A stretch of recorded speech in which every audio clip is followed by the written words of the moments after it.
Oye, no, we talk about more. We call it a die. We call it a thing. No. I'm coming here. I'm coming. Golden. Golden win. I don't find out. Yen, coach Benny Rooney. How are the quarterback? You can let you run it. So to lady, I think we got it. I go on back there. So what is your opinion? I think Mikela. And what I say about the Jalwell and Goldie. Oh, and it's all of that. But it's all of looking. But it's all of but I what I said. I live at home, you make a name. And come on, Modi. Don't get too many. We can't be there one to go. Told me, I told my Modi. Then I've been there about town. So I can't knock for it. When I came over, about town. Oh, the Dana Judah, my God, kill me. Dana Judah, I'm the money game, who call our man.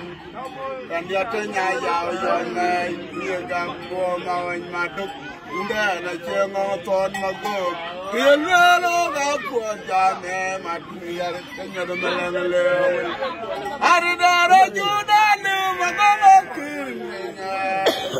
Then I do that, I don't call our I have to know my dog. And I came on my dog. Kill me, God, poor damn a beautiful money. And you're not calling you guy. What a cookie, I don't know the and give power along of your. I really go capping a game up to your nothing like I go.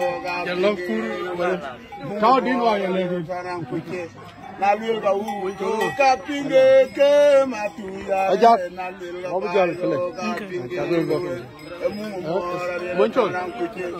how they got the done, kill me.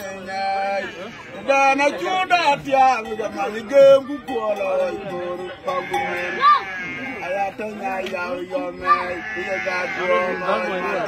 Then I came on upon my dog. Feel well up for the jam, my two-year, and you're the long leg. My beautiful Mali. And you're not calling you guy. What at the back? I don't have to do my dog. And your power and the boy.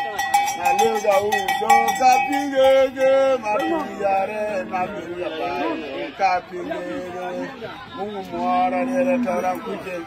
I live out, capping a game, my two-year, my two-year, capping a game. More and a turn cooking. I better go capping a Naliga by capping a game, my two-year. You more turn cooking upon my tonight. What could I like getting to a dog in your job? So, whatever me I got quite I Bukura, who told what you have a look, they have a jar. Oh, good on you, good up you, who will die. Kill me or a jacoy.